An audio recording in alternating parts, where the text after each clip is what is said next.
Chapter 1. The air hung thick and heavy, a miasma of stale beer, cheap gin, and the cloying sweetness of illicit perfume.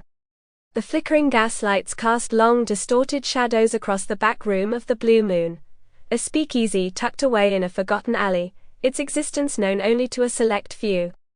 Detective Aaron Cole, his trench coat pulled tight against the November chill, felt a familiar knot tighten in his stomach. He'd seen death before countless times, but the stillness of this scene, the almost theatrical arrangement of the body, sent a different kind of chill down his spine. The victim lay sprawled on a threadbare rug, a stark contrast to the faded opulence of the room's decor.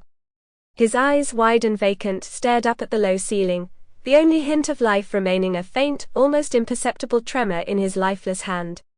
Blood, dark and viscous, pooled beneath him, staining the rug a gruesome crimson. A single perfectly placed gunshot wound marred his temple, a mark of clinical precision, leaving no doubt this was no drunken brawl gone wrong. This was a professional hit. Cole knelt, his gaze meticulous. He ran a gloved hand over the victim's tailored suit, the fine wool surprisingly unscathed save for the crimson stain blooming across his chest.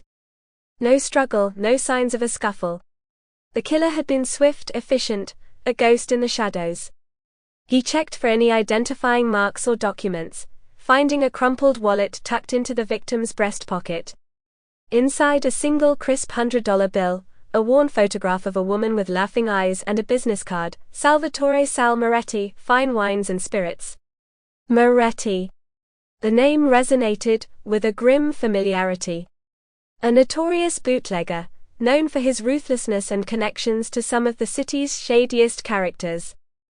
He signaled to Officer Miller, his young, eager partner, who stood awkwardly by the doorway, his face a mixture of apprehension and morbid fascination. "Call it in, Miller." "Homicide." "Sal Moretti." "Looks like a clean shot." The officer, still visibly shaken, nodded, his hand trembling slightly as he reached for his radio. Cole's gaze drifted to the room itself. The Blue Moon was a paradox, a den of iniquity cloaked in an air of faded elegance. Dimly lit corners whispered of clandestine meetings and hushed deals. The air crackled with the energy of illicit secrets, the murmur of conversations, a low hum beneath the clinking of glasses, and the tinkling of a lone piano in the adjacent room.